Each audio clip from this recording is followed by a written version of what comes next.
வணக்கம், வந்தனம், நமஸ்தே, நமஸ்கார். உங்கள் எல்லாரையுமே வரவேற்கிறேன் நண்பர்களே. இன்றைக்கி நீங்கள் எல்லாருமே பார்த்துருப்பீங்க, ஜேடி மெக்டோனோ மற்றும் ஃபின் பேலர் வந்து ஏஜே ஸ்டைல் மற்றும் பென்டாவை வீழ்த்தி இன்றைக்கி வெற்றி பெற்றிருப்பாங்க. ஆக்சுவலி இன்றைக்கி பென்டா தோக்கத்துக்கு காரணமே நம்ம ஜாட் கேபிள் தான். சாரி எல் கிராண்டோ அமெரிக்கானோ தான். மாஸ்கை போட்டுட்டு வந்தால் அவர் எல் கிராண்டோ அமெரிக்கானா தானே, அதனால தான் இன்றைக்கி வின் பண்ணாங்க. நீண்ட நாளுக்கு அப்புறமா ஃபின் மற்றும் ஜேடி மெக்டோனோ இன்னைக்கு வின் பண்ணியிருந்தாங்க. அது மட்டும் இல்லாமல்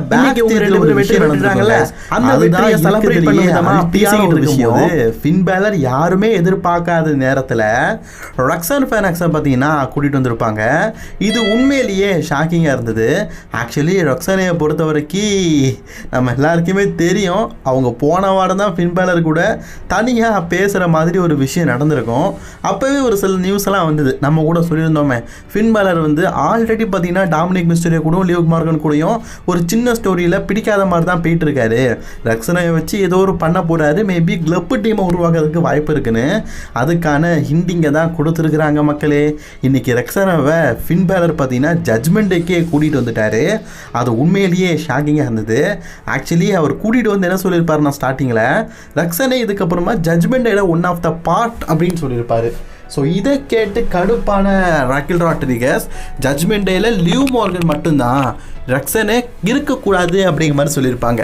இல்லைப்பா, நமக்கு ஹெல்ப் தேவைப்படும் போது அவள் கண்டிப்பாக உதவி பண்ணுவா, நமக்கு ஒரு பார்ட்டாக இருப்பா, ஆனால் ஜட்மெண்ட் எல்லாம் ஒரு பகுதி கிடையாது அப்படிங்கிற மாதிரி சொல்லியிருப்பார். அது மட்டும் இல்லாமல் உங்களுக்கு ஒரு சில கிஃப்ட்டு கொண்டு வந்திருக்கிறா அப்படின்னு சொல்லிட்டு ஃபஸ்ட்டு டாமினிக்கு நக்கட்ஸ்னால் ரொம்ப பிடிக்குமா, நக்கல் பிடிச்சால. ஸோ அதனால் ஒரு பாக்ஸ் முழுக்க நக்கட்ஸை கொடுத்துருப்பாரு. டாமினிக் மிஸ்ஸியை எப்படி வழிறாரு பார்த்தீங்களா. அடுத்தது நம்ம கார்லிட்டோவை கவுத்துட்டாரு. கார்லிட்டோவை பற்றி எனக்கு ஏதாவது கிஃப்ட் இருக்கான்னு கேட்கும் போதுக்கு கார்லிட்டோவுக்கு ரொம்ப பிடிச்சது அந்த ஆப்பிள், அதை கொடுத்துருப்பாரு. இதை பார்த்த உடனே செம்ம டென்ஷனாக இருப்பாங்க ராட்ரிகஸ். கிஃப்டெல்லாம் வேண்டாம் அப்படிங்கிற மாதிரி சொல்லிட்டு கீழே தட்டி விட்டுருப்பாங்க. பட் ஆனால் நீங்கள் ஒன்று கவனிச்சிங்களா, டாமினிக் மிஸ்டரியோ ரெக்ஸன் ஃபேனிஸோடைய புறத்தையே பார்க்குறாங்க, அதாவது ரெக்ஸன் ஃபேனிஸோடைய குண்டியையே பார்த்துட்ருக்காரு. ஸோ இதே நேரத்தில் நீங்கள் ஒன்று புரிஞ்சுக்கணும், போன வருஷம் பார்த்தீங்கன்னா லிவ் மார்கன் முதல்ல பிட்டை போட்டு கவுக்க பார்த்தது ஃபின் பேலரை தான். ஃபின் பேலர் ஜேடி மெக்டோனோ டாக்டிங் சாம்பியன்ஷிப்பை வெற்றி பெறதுக்கு மிகப்பெரிய ஹெல்ப்பாக இருந்ததே நம்ம ஐயன் தான். ஸோ அதுக்கப்புறம் தான் அது ஸ்டோரி மாறிச்சு. அதுக்கப்புறமா தான் பார்த்தீங்கன்னா ஃபின் பேலருக்கு பதிலாக டாமினிக் கூடிய சேர்த்து ரொமான்ஸ் பண்ணியிருப்பாங்க. அண்ட் டாமினிக்கும் லிவ் மார்கனும் போன வருஷம் பண்ண கஜல்கள் ரொம்ப அதிகம், அல்ட்டியான விஷயங்கள்லாம் நடந்தது. இப்போது டாமினிக் அடுத்த ஆளை செலக்ட் பண்ணிட்டாரு போல இருக்குது. இப்போது ரக்ஸனே ரெடியாக இருக்கிறாங்க. ஆக்சுவலி லிவ் மார்கன் பார்த்தீங்கன்னா கொஞ்சம் வயசானவங்க தான் டாமினிக்கை கம்பேர் பண்ணும்போது. பட் ஆனால் மாமி ரிப்ளே சேம் ஏஜ். இப்போ இவருக்கு ஏற்ற மாதிரி ஒரு ஜோடி கிடச்சிட்டு, அதுதான் ரக்ஸனுடைய வயசு வெறும் 23 தாங்க. உங்களில் யாராவது 23 வயது உடைய நபர்கள் இருக்கிறீங்களா? 23, 24, 25 வேணா பொண்ணு கேட்டுருவோமா? சும்மா சொன்னேங்க. ஒன்று ரஸ்லிங் கிங் தமிழ் சொன்னார், வாங்க பொண்ணு கேட்க போன்னு சொல்லிட்டு வந்துடுவானுங்க. ஸோ காய்ஸ், வாழ்ந்தா டாமினிக் மாதிரி வாழணும், இல்லாட்டா சாவணும். அந்த மனுஷனுக்கு எங்கேயோ மச்சம் இருக்குங்க. மச்சம் சின்ன சைஸில் இல்லை, ஆனை தண்டிக்கு இருக்குது. பாருங்களேன், ஃபஸ்ட்டு மாமி, இப்போ டாமி, இப்போ காமி, எத்தனை ஆமி. இதுக்கப்புறமா எத்தனை பெண்களின் வாழ்க்கையே இவர் சீரழிக்கலை, அந்த பெண்களாக வந்து இவருடைய வாழ்க்கையை சீரழிக்கிறாங்க. டாமினிக்கு உண்மையிலேயே உனக்கு மச்சம் எங்கேயோ இருக்கியா, எங்கேயோ இருக்குது. அந்த மச்சம் ஒரு புறம் இருக்கட்டு, அவரை மாதிரி மச்சத்தில் உச்சத்தில் இருக்கிற நீங்கள் மறக்காமல் சப்ஸ்கிரைப் பண்ணி பெல் ஐக்கானை கிளிக் பண்ணிச்சுக்கோங்க. தினமும் போடுற லிங்க்ஸ் எல்லாம் தமிழில் செஞ்சுக்கலாம். மறக்காமல் ஒரு லைக் பண்ணிக்கோங்க காய்ஸ். இன்றைக்கி நீங்கள் மெயின் ஈவெண்ட்டில் ப்ரான் பிரேக்கருக்கும் ஜே ஊசோவுக்கும் மேட்சாக பார்த்துருப்பீங்க. இதில் ஜே ஊசோ அடி வாங்கும்போது தடுத்து நிறுத்ததுக்கு பால் ஹேமன் வந்து நின்றுருப்பார். காய்ஸ், அந்த நேரத்தில் நான் சத்தியமாக எதிர்பார்க்கல. ஜே ஊசோ கிட்ட சண்டை போடுறதுக்கு பால் ஹேமன் சொக்காயெல்லாம் கலத்திட்டு சண்டை போடுறதுக்கு ரெடியாக நின்றுருப்பார். இந்த விஷயம் டோட்டலி அன்எக்ஸ்பெக்டடு. பால் ஹேமன் பார்த்தீங்கன்னா ஜே ஊசோ கூட ஃபைட் பண்ணதுக்கு ரெடியாக இருந்திருப்பார். பட் ஆனால் அந்த நேரத்தில் செதுரோலும் தடுத்து நிறுத்திட்டார்.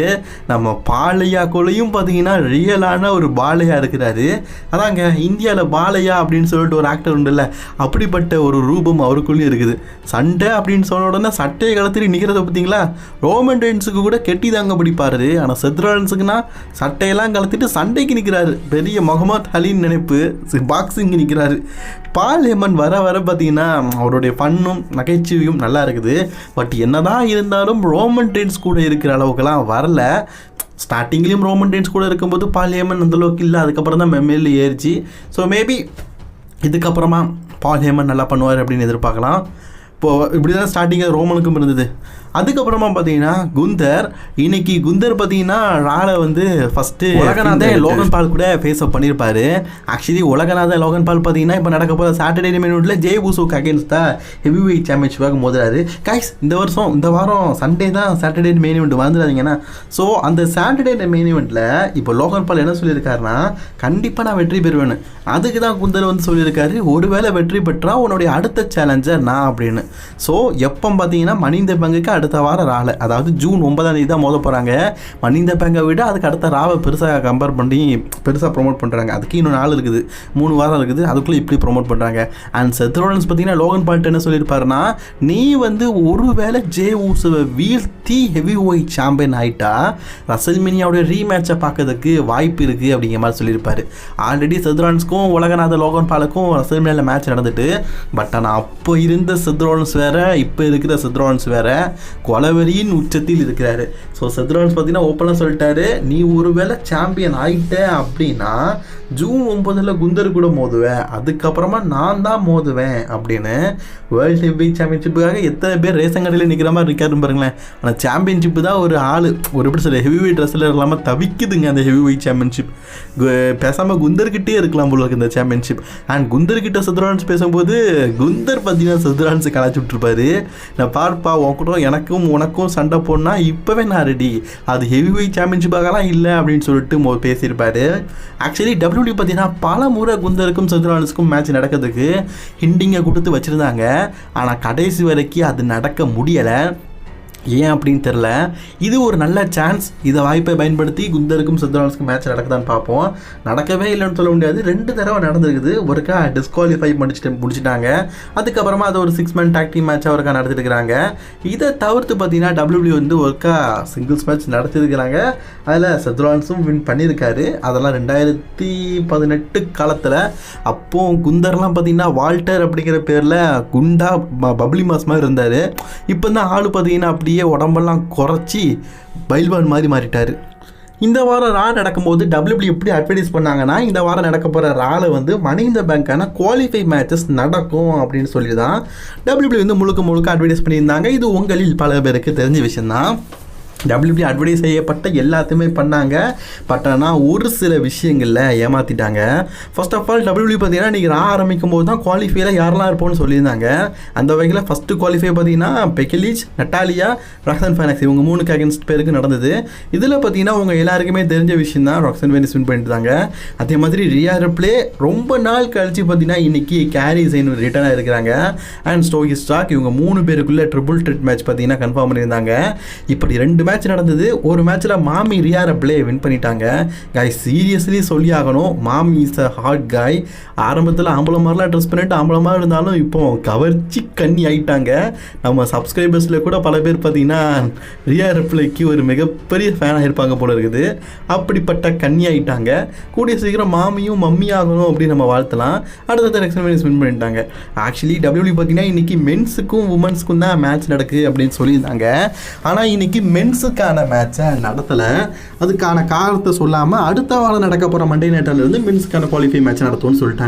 அட்லீஸ்ட் மேக்டவுன்லேயாச்சும் ஒரு சோலோ சிகவா அப்படிங்கிற ஒருத்தனை செலக்ட் பண்ணாங்க.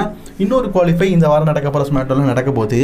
பட் ஆனால் ரா சைடு நடத்தலை. இப்போ ரால் என்ன சொல்லியிருக்கிறாங்கன்னா நெக்ஸ்ட் வீக் பார்த்தீங்கன்னா 2 மென்ஸுக்கான குவாலிஃபை மேட்ச் நடக்கணும். இன்றைக்கி பேசாமல் ஒரு உமன்ஸுக்கான குவாலிஃபை மேட்சையும் ஒரு மென்ஸுக்கான குவாலிஃபை மேட்சையும் வச்சுருக்கலாம். ஏன் வைக்காமல் விட்டாங்கன்னு தெரில. ஆல்ரெடி பார்த்தீங்கன்னா ஷெடியூல் பண்ணதுனால நடத்தாமல் விட்டாங்களா, இல்லாட்டா மணி இந்த பேங்க் மென்ஸுக்கான குவாலிஃபையர் யாரெல்லாம் அப்படிங்கிறத செலக்ட் பண்ணாமல் வச்சுட்டாங்களான்னு தெரில. ஆனால் இது பெரிதும் ஏமாச்சம் தான். ரசிகர்கள் பெரிதும் எதிர்பார்த்தாங்க. அந்த விஷயம் நடக்காமல் போயிடுச்சு. இது உண்மையிலேயே ஒரு ஏமாத்த தகுந்த ஒரு விஷயம் தான் கைஸ். இன்றைக்கி நடந்து முடிஞ்ச மண்டே நைட்டால் உமன்ஸுக்கான ஒரு குவாலிஃபை மேட்சை நடத்தியிருப்பாங்க. ரியா ரிப்ளே, கேரி ஜெயின் வெர்சஸ் ஸ்டோக்கி ஸ்டாக். ஆக்சுவலி இந்த மேட்ச்சில் WWE நினைக்காத ஒரு விஷயம் நடந்துடுச்சு. WWE ஸ்டோக்கி ஸ்டாக்கை வச்சு தான் இந்த மேட்ச்சில் ரியா ரிப்ளே வின் பண்ணுற மாதிரி வச்சுருந்தாங்களாம். ஆனால் எதிர்பாராத நேரத்தில் இந்த மேட்ச்சில் ஸ்டோக்கி ஸ்டாக்கு இன்ஜுரி ஏற்பட்டுருச்சு. நீங்கள் எல்லோரும் பார்த்துருப்பீங்க, கடைசியில் பார்த்தீங்கன்னா ரியா ரிப்ளேயும் ஸ்டோக்கி ஸ்டாக்கும் தனியாக சண்டை போட்டிருப்பாங்க. WWE நினச்சது பார்த்தீங்கன்னா நடக்காமல் போயிருச்சு. ஆக்சுவலி WWE பார்த்தீங்கன்னா இந்த வாரம் நடந்து முடிஞ்ச மண்டே நைட்டால் ஸ்டோக்கி ஸ்டாக் இன்ஜுரி ஆனதுக்கப்புறமா பேக் ஸ்டேஜுக்கு கூட்டிகிட்டு போனதுக்கப்புறமா மெடிக்கல் அப்டேட் எதுவுமே கொடுக்கல. ஆனால் இப்போ அஃபிஷியலுக்கு கிடச்சிருக்கிற நியூஸ் படி பார்த்தீங்கன்னா ஸ்டோக்கி ஸ்டாக்கு 2 கால்லையும் பார்த்தீங்கன்னா பயங்கரமான இன்ஜுரி ஏற்பட்டிருக்கேன். அண்ட் ஒரு காலில் பார்த்தீங்கன்னா ஒரு ஃப்ராக்சரே ஏற்பட்டிருக்குது. அவங்கள நடக்கக்கூட முடியலை. போகும்போது ரெஃபரிஸ் மற்றும் செக்யூரிட்டி கார்ட்ஸ் தான் அவங்கள தூக்கிட்டே போயிருக்கிறாங்களாம். அப்படிப்பட்ட மோசமான இன்ஜுரி பார்த்தீங்கன்னா ஸ்டோக்கி ஸ்டாக்கு ஏற்பட்டிருக்குன்னு சொல்லியிருக்கிறாங்க. கூடிய சீக்கிரம் ஸ்டோக்கி ஸ்டாக்கு இன்ஜுரி ரெக்கவர் ஆகணும் அப்படின்னு சொல்லிட்டு நம்ம கண்டிப்பாக பிரார்த்தனை பண்ணலாம். பாருங்கள் கைஸ், போகும்போது ரெஃப்ரி எல்லாம் சேர்ந்து, ரெஃப்ரி இல்லை, ஒரு பேர் வந்து செக்யூரிட்டி கார்டு, அவர் தான் அல்லாக்கா தூக்கிட்டு போகிறாரு. ஐயோ பாவம், போகிற போக்க பார்த்தா இன்ஜுரி ஆகிட்டுன்னு சொல்லிட்டு இந்த அம்மாவையும் WWE ரிலீஸ் பண்ணிடுவாங்க போல இருக்குதே.